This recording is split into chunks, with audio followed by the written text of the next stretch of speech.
The in-person interview may be coming back in style. This is the focus group.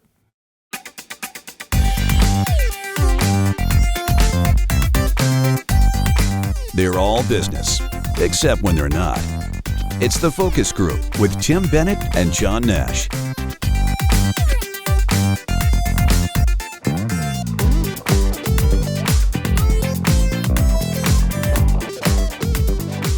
Welcome to the Focus Group. John Nash here with my good friend and co-host Tim Bennett. FocusGroupRadio.com is our website. You'll learn about us there, including our partners Deep Discount, who we'll be visiting with later in the show. And you'll learn about TFG Unbuttoned, our other podcast. 3 stories, drops on Tuesday, audio only. And there you go, Tim. We used to have a lot more formatics in the day. I forget all the channels we were on and all the stuff we had to say. Sometimes I wonder if you need it anymore, but I don't know. There's always new people that pop in, I suppose, right? So you got to let them know what's going on. I had 2 quick things, Mr. Nash. Yeah, well, I have one too, so you go first. Oh, okay. You remember last week I talked about, I don't remember if it was this show or it was TFG Unbuttoned. I talked about the chase, the fraud charge I had because I stupidly ordered this Trader Joe's thing. Yes. So sure enough, it's set in pending, and this was my bitch. It's set in pending for 6 days, that it was a pending charge. And you and I discussed why can't the bank just deny the charge? Mm-hmm. Told me it had to wait for it to actually post, and then I could go against the transaction. So I go on there. They give me a whole laundry list of things to pick. None of them have identified it as fraud. It was, I received the item. It's not what I expected. I didn't receive the item. I returned the item. Nothing on there, and nowhere for me to write anything down. So then I've got to call another number. So first I've got to go through, para español, prima número dos. You got to go through all this stuff. That used to be, wasn't that in our imaging once? That for Spanish, hit number 2. Yeah, it's like the Maytag repairman, the loneliest person at the call center is the Spanish-speaking one. So I go through all of this prompting and hitting and typing in my numbers and everything. And wouldn't you think that this would have happened before I went through this whole 4 minutes of entering? I'm sorry, our offices are closed. Please call back Monday at... So I've got to call back this week. So it did charge, but now I've got to... It posted. Yeah. And then when I filled out the form, it said I needed to call this number because I guess it didn't match up right or something. But it's so aggravating to me why they just couldn't have denied the charge. I'm spending all this time. So that was one thing. On a positive note, we got from our friends at Arby's out in Fenton, Michigan, Harry and Jonathan had sent us some gift cards to go to Arby's to get some food. So I'm going to head over there sometime this week to and enjoy on your my Arby's. menu items of choice are going to be the curlicue fries. Right. If they still have the fish sandwich, I know that was a limited time offer, and so I don't know down here in Delaware if it's going to be limited or it's all the time because of the coast. And I'm going to get a vanilla milkshake in honor of my coach. That was his favorite place for vanilla milkshake was Arby's. So I wanted to thank... I like that. That's a good little memorial. Yeah, I wanted to thank thing, Harry right? and Jonathan for the thoughtful gift cards. And if you go to Arby's or you like Arby's food and you have some ideas of what John and I should get, just shoot us a note at letters@focusgroupradio.com and we'll try out the food. I like your idea. Mine is, I have a little audio. It's a video audio too, but I only grab the audio. So, Pat and Gary listen to the show, and Pat has the most... I think funny, like sometimes he and Gary both have very funny Instagram finds. Of all the platforms, I think lately that's the one that kind of amuses me the most because it's dogs. Instagram. It's fun things. I don't pay attention to TikTok. Maybe I should. But he sends this Instagram clip, and it's this an older gentleman who's dressed up as a woman, so it's drag. But he's dressed up as an older woman who might have been like a Gloria Swanson or a former starlet from the days. Like the hair is perfectly done. There's there's a little scarf and a brooch. Like it's like an older woman dressed up, but really like a very tasteful kind of woman of means. And he just talks into the camera. But here's the audio. It's about a minute long, and this is the shtick. I was once leaving the set of Love Boat, where I had secured a small but important role as a deaf, dumb, and blind crossing guard. The scenes were later cut for time. However, I did find an unedited bootleg DVD copy of the episode on Facebook Marketplace recently. Anyway, Ernest Borgnine was guest starring, and he and I shared a dressing room. After shooting, he and his wife, Ethel Merman, invited me out for cocktails. They roofied my champagne with enough ketamine to kill a 600-pound man. We ended up spending the next week and a half in a wild three-way together. It was thrilling and also very nauseating. There was so much flesh I could hardly tell where one began and the other one ended. After the K wore off, I waddled back home, chafed and confused. My apartment was a cardboard box behind a dumpster off of La Cienega. You know, it took 4 courses of antibiotics and a tetanus shot to get me back to perfect health. I still slip into a K-hole every time I hear there's no business like show business. I have so many favorite parts of that. My apartment was a cardboard box behind a dumpster off of La Cienega. Or I slip into a K-hole every time I hear there's no business like show business. So, by the way, if anybody wants to check out this guy's Instagram account, it's called Fulla Regrets. FULLA_REGRETS. Fulla Regrets. And there's a bunch of other clips there. Pat sent me this note. He goes, this queen's the best. This queen is the best. I've watched this thing now a number of times. I just can't stop laughing because it's just so... I had a small but significant role on Love Boat as a deaf, dumb, and blind crossing guard. Right? Anyhow. No, those, Instagram stuff is very... I'm with you. I like it. It's short. It's sweet. It's... funny. Get in, get out. Yeah, and there's lots of funny stuff on there.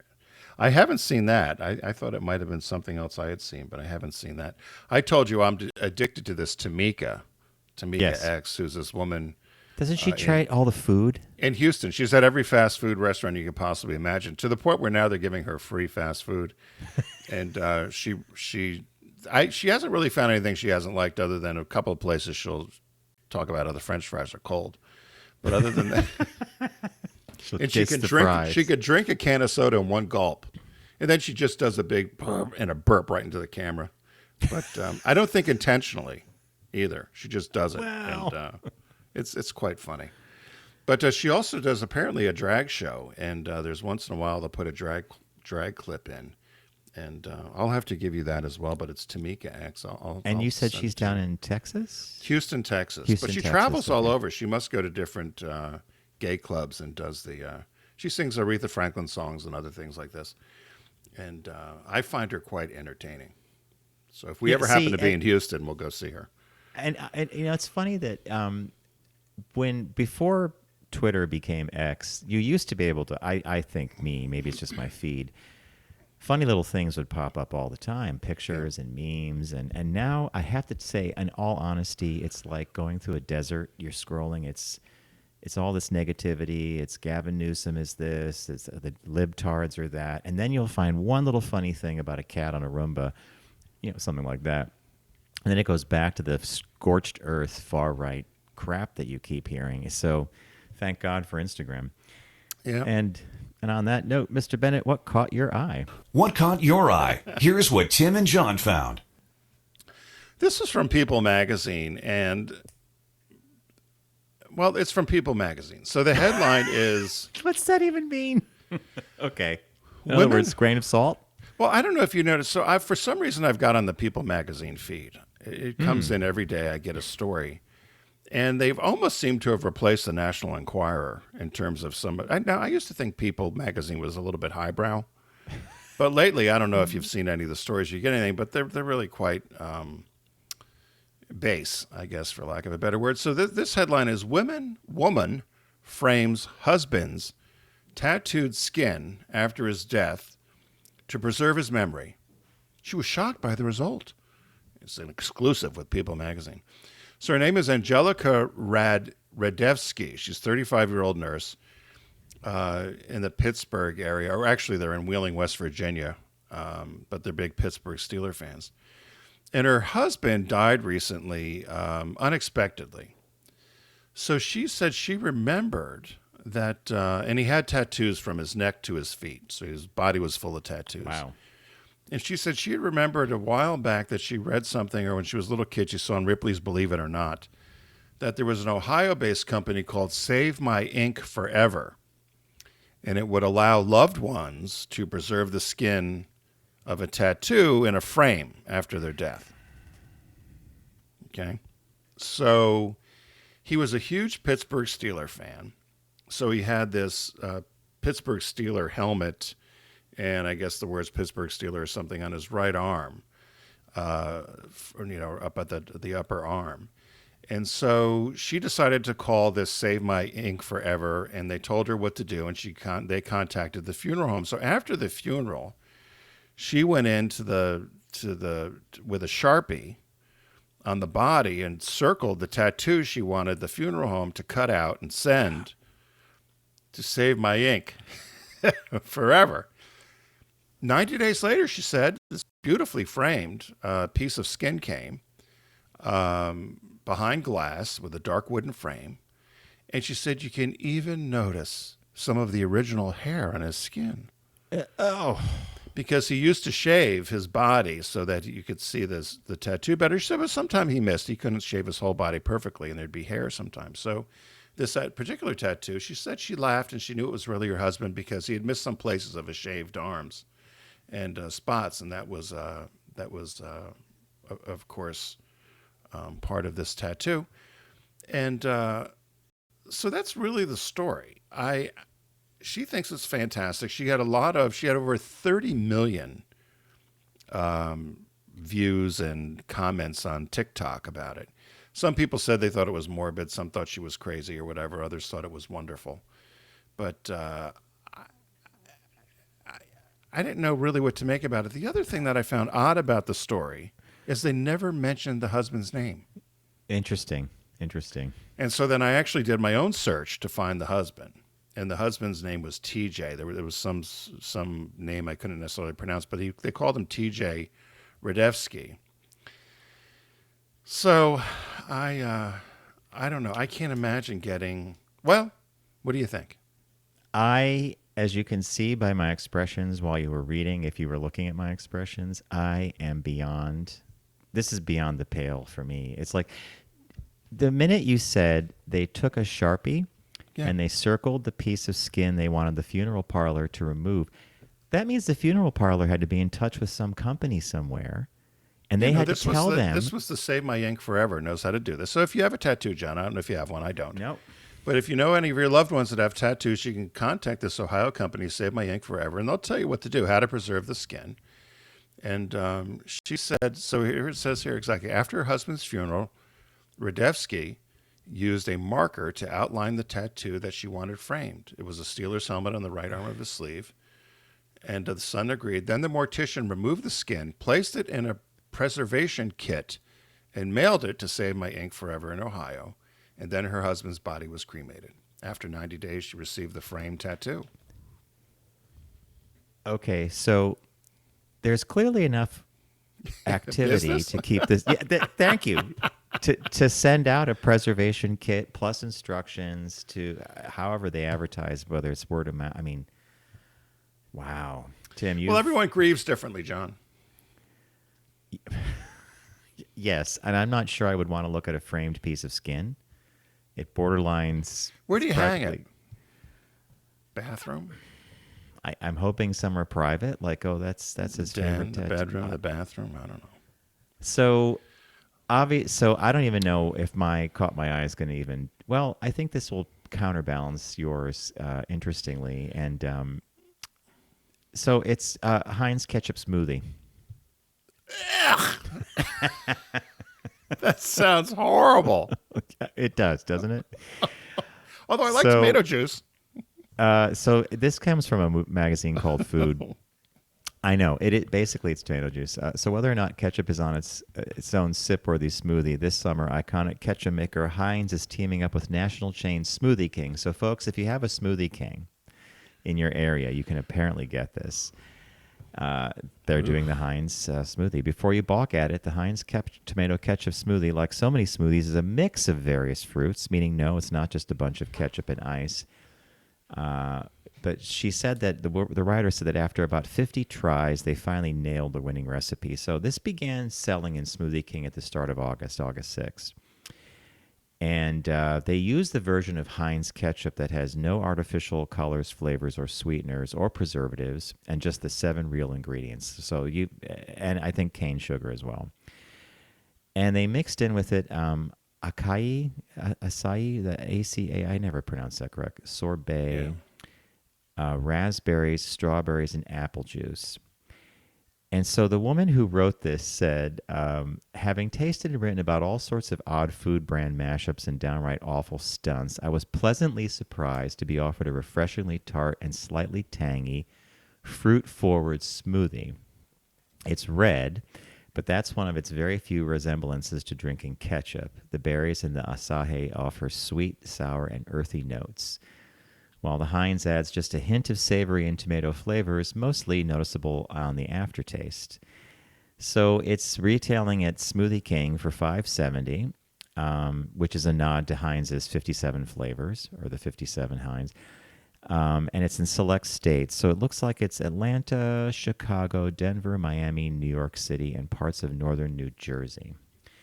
So you better believe that I am actually going to track down a Smoothie King. There's a couple here in the city, and I should get this and try this, right?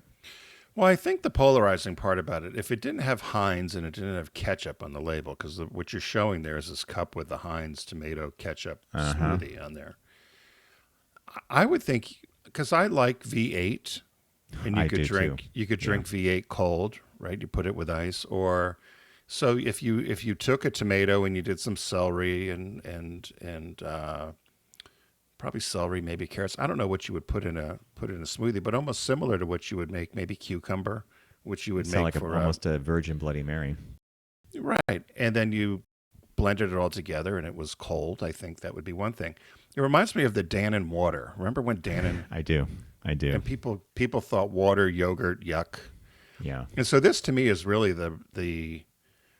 I like the idea of it. I think the Heinz ketchup part of it is what would make it sound throws it gross off. to me. Yeah. Yeah, because if it's just a tomato smoothie, or a tomato berry smoothie, or a veggie smoothie, they could have called it a veggie smoothie, maybe. And it's a Heinz ketchup smoothie, and there's a special. Well, I want you cups. to, if you can find it, you got to try it. I am definitely. I'm going to be downtown later today, and I don't know if there's a Smoothie King as far south as I'm going, but I'm going to check this out because it's the kind of thing that you almost have to do, right? Like you have to try this. I used to always get the Mrs. T's Bloody Mary mix on the airplane. Just really? Drink just that. to drink it straight. Yeah, I would never have the alcohol with it, but it's a version of V8, right? And when I would travel with a lot of my Japanese colleagues, they always had V8 with them because they were slavish about having enough vegetables per day. And if they were traveling and on a plane, they knew that if they had a V8 or were traveling and they had a can of V8 with them, that would help satisfy their allotment of vegetables that day. Their daily intake. Far more disciplined than the U.S. population, right? Generally. I'm gonna file that V8 thing away. I used to have that in the refrigerator a lot more than I do now. All right, so that was a very unusual Caught Our Eye segment. The framed piece of someone's skin, the tattoo, and a Heinz ketchup smoothie. This is what you get on the focus group, folks. Both things are gross, or appear to be. Right? Now, as I mentioned at the top of the show today, Deep Discount is a partner of ours here on the focus group, and we would like you to visit their site by going to ours, focusgroupradio.com, and clicking on the Deep Discount logo. One of our favorite sales that come around, and this is the complete TV series sale. You know, the landing page that I show here for Deep Discount couldn't be more tailored to Tim and I, which is showing Elizabeth Montgomery in her animated form from Bewitched. Just let's not forget Uncle Arthur and Dr. Bombay and the whole crazy cast and Dora the stepmother. Cast. So what did you pick? So mine is, I don't want to say it's adjacent, but it was there because everybody knows Don Knotts from TV. So he was on Andy Griffith. He was Barney Fife. He was Mr. Furley on Three's Company. And so they had this Don Knotts comedy collection, which were 5 classic movies. And I don't think I've ever seen a Don Knotts movie. Have you? Yes, I've seen. Well, one of the well-known ones was Mr. Limpet, where he's turned into Yep. a fish. Okay. So they say that the Don Knotts Comedy Collection, I'll read what it says, 5 classic movies on DVD. Get ready for big laughs with one of the most popular and beloved funny men of all time, the Don Knotts Comedy Collection. He rose to national fame as Deputy Barney Fife on TV's Andy Griffith. Before that, after that, he was also Ralph Furley on Three's Company. And he did a number of, they said, unforgettable feature films that a lot of people don't necessarily know about. And they said they often had incredible comic timing and physical humor and always found himself in an outrageous situation. The titles are The Ghost and Mr. Chicken, The Reluctant Astronaut, The Shakiest Gun in the West, The Love of God, and How to Frame a Fig. and I thought this would be one of those things, again, I would just be really curious about it. I liked him as Barney Fife. I didn't necessarily care for him as Mr. Furley on Three's Company, but I wasn't a huge Three's Company fan anyway. In general, for the show, right? Yeah. Right, but I just thought this was an interesting kind of sidebar to him and who he was. And so I thought, and the astronaut picture is hilarious because, and I thought of you immediately. I mean, he looks like he's just stunned there. I can't imagine how... What do you want to bet he accidentally ends up on a rocket, right? Right, and how horribly good it is, right? It's so bad it's good. Sort of Good, thing. yeah. So I picked the Don Knotts Comedy Collection. I went animated to a series that I started to watch, and then they had a break in production for a while on Cartoon Network, and then they resumed, and I sort of lost the thread. And I would love to get back to it because I would laugh out loud when I was watching these on the subway down to the office now and then. And it's called The Venture Brothers, the complete series. Now, The Venture Brothers are a veiled ripoff of basically Johnny Quest or the Hardy Boys. So here's the description. Join clueless, would-be action hero teens Hank and Dean Venture, their hapless scientist father, Dr. Thaddeus Venture, and violence-happy bodyguard Brock Sampson. So that's sort of like Johnny and Haji, Dr. Quest, and Race Bannon from the original Johnny Quest show. As they battle sinister supervillains, space phantoms, and ghost pirates, or is it pirate ghosts, in this hilarious spoof of Johnny Quest and other animated adventure series courtesy of Cartoon Network. I think it ran, I don't remember how many seasons it ran for, but I think it looks like there's 14 discs in the set. So there's a good number they're like 20 minutes apiece. They're cartoons. They were very, very funny because there's a lot of cultural references in them. And obviously they're playing off that whole Frank and Joe Hardy, Johnny Quest, Scooby-Doo kind of, mentality. So it's the Venture Brothers. When did this come out? Oh. It probably says there, although I can't read it on I the want to screen. say it came out in the early 2000s because I used to watch it on the way down to our offices at Park Place on the train. And I never Greg, heard of it. Josh, a bunch of us were obsessed with the Venture Brothers for a little while. And then they had a break in production, as I said, and I didn't pick it up after that. Huh. Wow. Now, I think Lauren over at Deep Discount, she works with us. She's in marketing over there.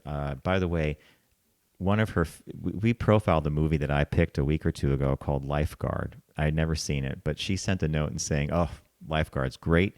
It began her obsession with Sam Elliott," which I love. What does she have us promoting this week? But you know me, Tim. I don't think she knows this, Lauren, but Xanadu is one of my top films. It's so over the top. I mean, Gene Kelly on roller skates. Olivia Newton-John is a nymph that comes off a wall and brings to... She's a muse, basically, that helps this guy, Sammy, start this roller skating rink, and they mash up with the 40s. And the soundtrack alone is fantastic because ELO is involved in it. Yeah. So it's Xanadu. It's 4K Ultra HD. Olivia Newton-John stars in this fantastical musical odyssey as the Greek muse of dance, who visits Earth as a human to inspire young artists, Michael Beck. Aided by an ex-big band musician, Gene Kelly, they open a glitzy disco roller rink. That tells you all you need to know, right? But what happens when Muse and mortal fall in love? There you go. And it's a colorful updating of Down to Earth, features new songs by Olivia Newton-John ELO, including Suddenly, Magic, and All Over the World. Xanadu was such a popular cult film. They actually did a Broadway show called Xanadu, and my friend John went and saw, I think he saw it 12 times. Wow. That's how much you gotta love Xanadu. So there you go. That's the new So release is this this week. so is this an Ultra 4K? You said is Yes, that 4K Ultra HD, also available in Blu-ray as well. wow. So as John mentioned, there's a sale going on right now at deep discount. Be sure to head over to focusgroupradio.com and click on the deep discount logo. You can own and binge whenever you want. It's a complete TV series sale right now. Save up to 50% off. I picked Don Knotts' comedy collection. John, this is 5 classic movies. John picked The Venture Brothers, which the complete series, which I never heard of that, but I'm probably not the target, maybe. And You gotta watch TV to be the target, Tim. I know. Well, sometimes You do. And the new release and 4K Ultra HD, as John mentioned, and we love the soundtrack and the movie is Xanadu. So again, thanks to our friends at Deep Discount, you can own your passion, and we appreciate their support of us and your support of them. We're going to take a quick break. When we come back, we have a business birthday, and then we have a shop talk about interviewing in person again, which we certainly welcome. So stay with us.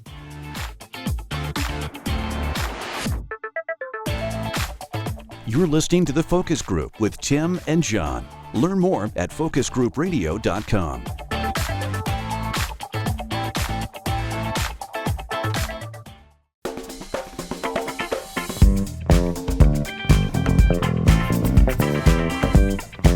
Now back to The Focus Group with Tim and John.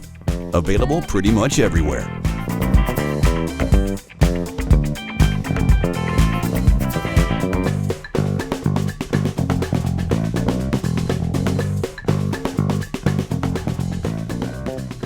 Welcome back to the Focus Group. John Nash with Tim Bennett. FocusGroupRadio.com is the site.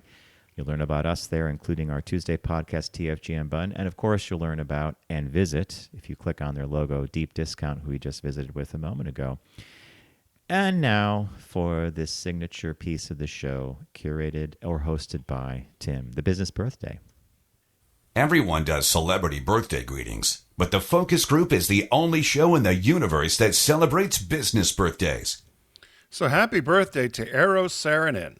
He was born August 20th, 1910, died September 1st, 1961 at 51 of a brain tumor. He died while in surgery for a brain tumor. But very well-known Finnish-American architect, industrial designer who created a wide array of innovative designs, buildings, monuments, furniture, and was the son of Finnish architect Eero Saarinen.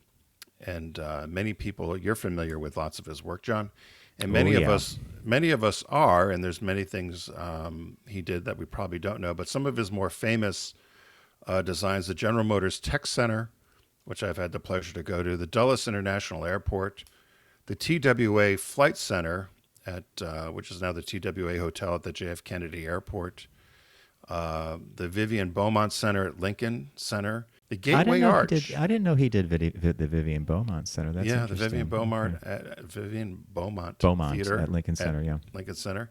The Gateway Arch in St. Louis, which you and I went up. Right.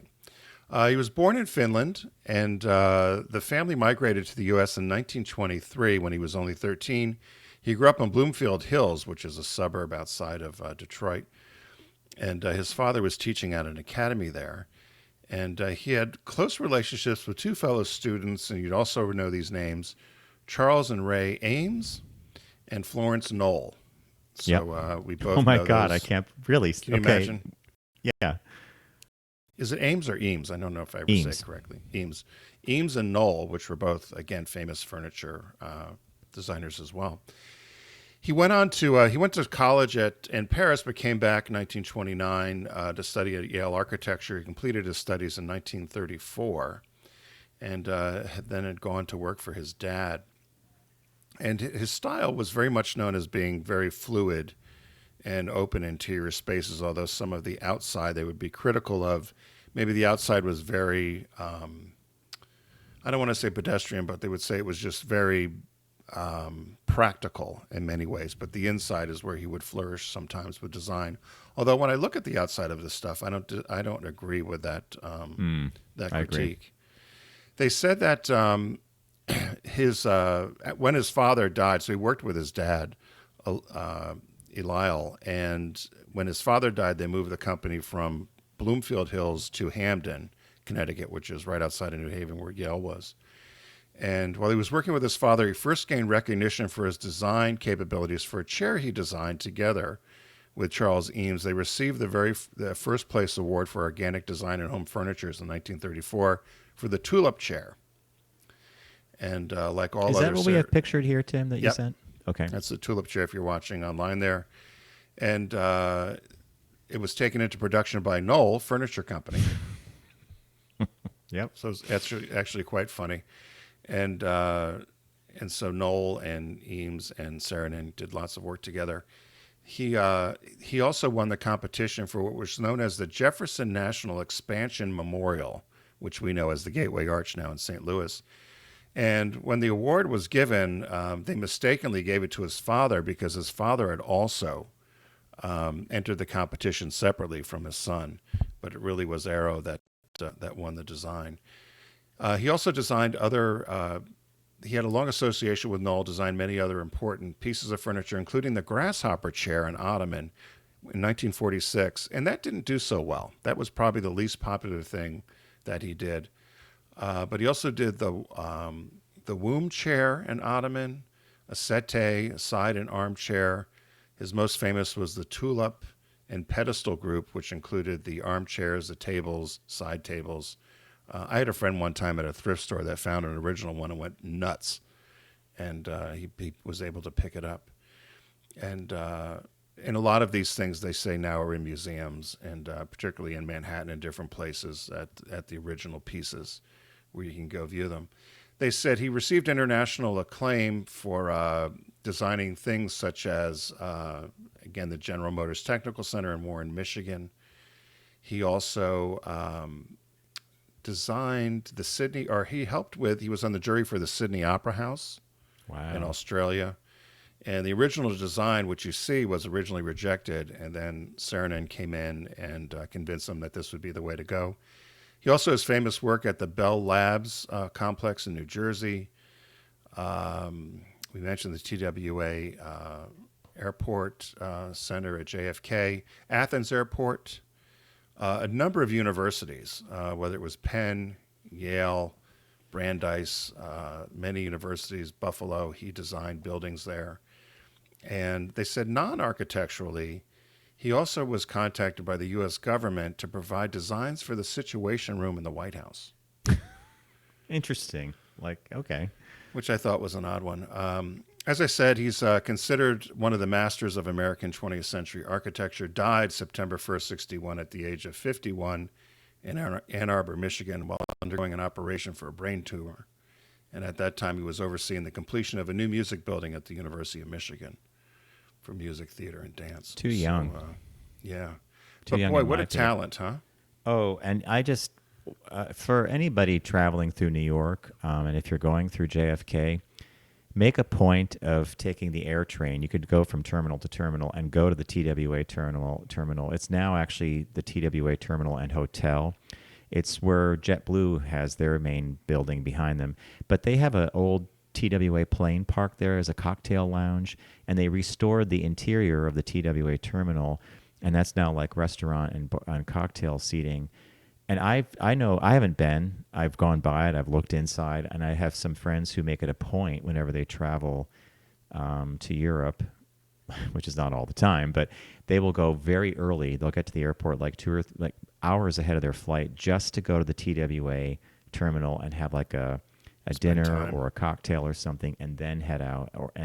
So he's an amazing designer. And Tim kind of didn't say much about the St. Louis Arch, but we were there during a cross-country trip, and it was 101 degrees out.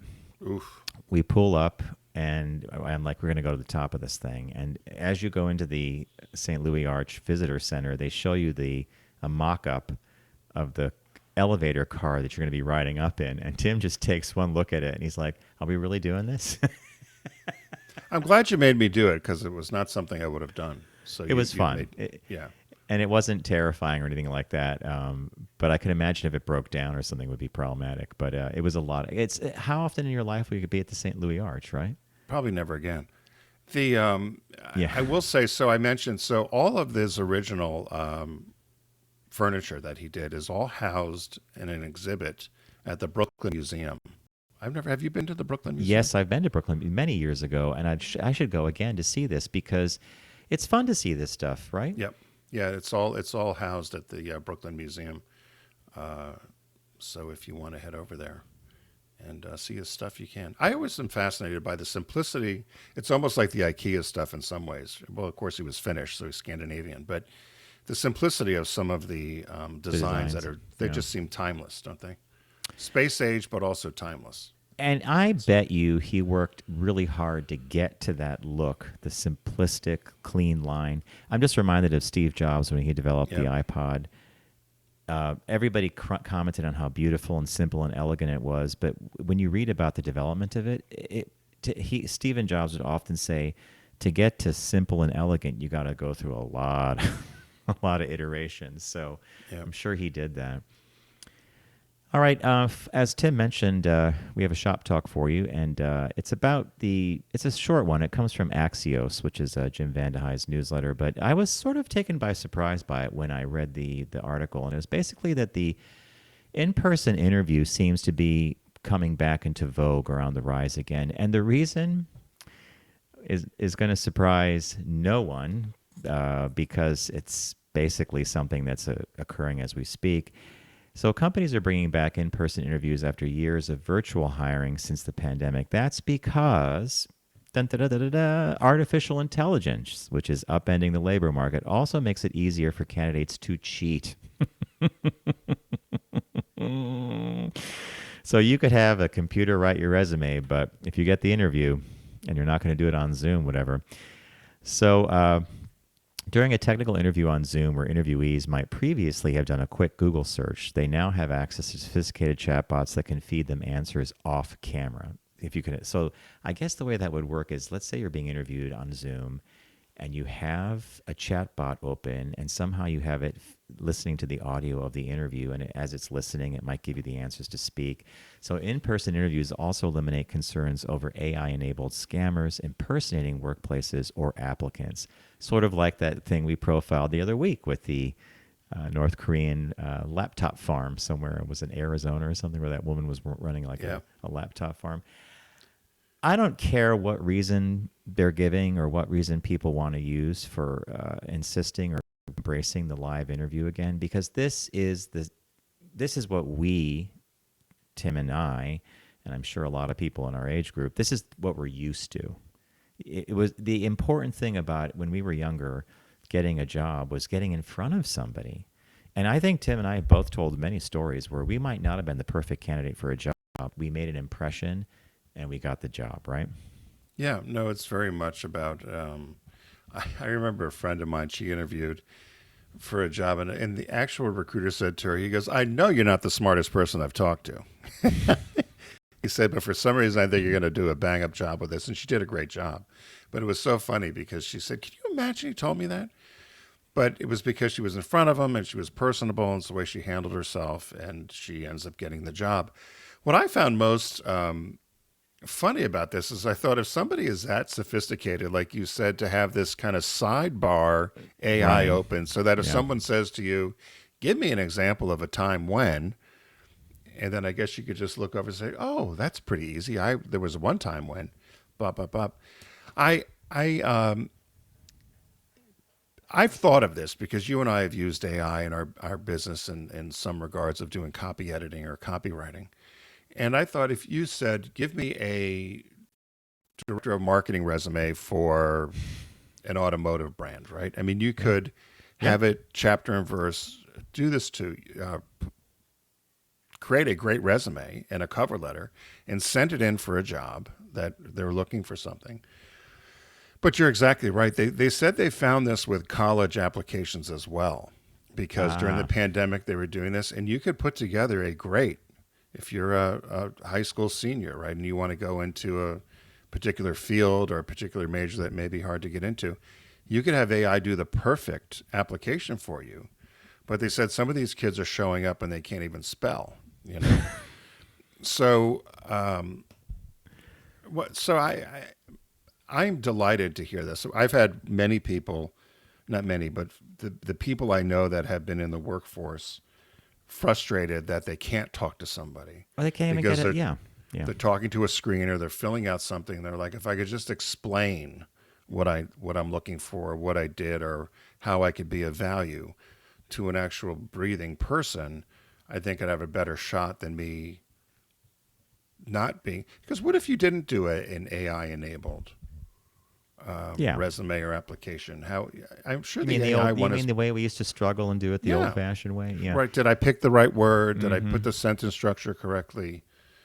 So I'm glad to hear this as well. But I thought the reason was odd though, because I thought I understand doing an AI resume and sending it in and getting picked, but I would think if you got on the phone with somebody, I can't imagine that.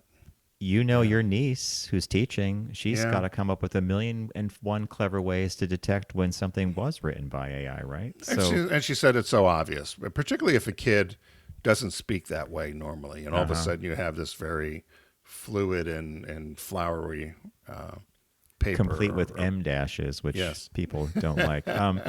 So the article continues and says that the companies that are involved in this are big. It's Google, Cisco, McKinsey. They brought back face-to-face interviewing. And a recruitment firm called Coda Search and Staffing in Dallas, Texas, estimated that in-person interview, this is the interesting one to me, requests among its clients have increased from 5% last year to 30% this year. It's almost a inverse or direct correlation to how fast AI has taken off and it's consumed the culture. So however the mechanism is being brought back to put a human being in front of another human being, it's good because that's where you make the pitch in person to show that you're someone who could do the job, right? Yeah. I mean, when I was a recruiter, we used to call it the air cushion interviews. Yep. That when somebody came in and presented themselves, and before the air came out of the cushion, when they sat down, you'd have an opinion of them because you make opinions on people immediately, right? Somebody comes in and they may win you over or change you, but immediately you form an impression on somebody. You see somebody walk by you on the street, you form an impression if you're paying attention and looking at them, right? Mm-hmm. So it's the same thing with an interview. And so I think anytime you can have the opportunity to get in front of somebody, it's important. It's also important for the company. Yeah. Because hiring the wrong person can be costly. And in my business, so I didn't have to interview for jobs after the age of 25, I think, when I went into business for myself. But it changed. So if you're an owner of an ad agency or you're the creative director like I've been, and you're presenting to a client or you're pitching, you're basically interviewing as well. You want the client to like you. And I'll remember one of our biggest clients in my first agency was a pharmaceutical out in San Diego. And one year I was talking to the director of marketing there. Some changes happened at the agency. I left that and started a different business. But he said to me, we brought you guys on board because of you. And I said, oh, really? He goes, yeah. He said, we liked the work, but the minute we met you in person, we thought, oh, this guy's going to get it. This guy's going to take care of us. I mean, how can you get that from you're not getting that from a faceless Zoom computer call. interview? Yeah. Well, that was I'm glad you found that shop talk. It was a good one. So hopefully, if you're out in the workplace, you'll find that maybe the human touch is coming back, right? Mm-hmm. So thanks for joining us today on the Focus Group. We know you have 3.2 million different podcasts to listen to. And of course, we've been around 17 years, so we might as well give us a shot. And so we thanks for your time with us. We appreciate our friends at Deep Discount. As John mentioned, there's a site-wide sale going on right now that includes lots of full TV series and complete TV series. And so you can binge away on those. I picked the Don Knotts Comedy Collection. John picked The Venture Brothers, a complete series. And the new release is a favorite of ours and comes with a killer soundtrack on 4K Ultra HD is Xanadu. Thank you, Lauren. I know. So everyone have a great week. And remember, don't text and drive, arrive alive, because we want to see you here next week on the Focus Group. Take care.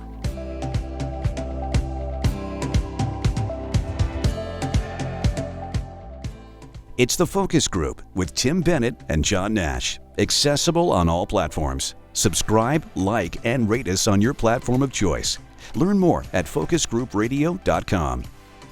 That was a stunning focus group.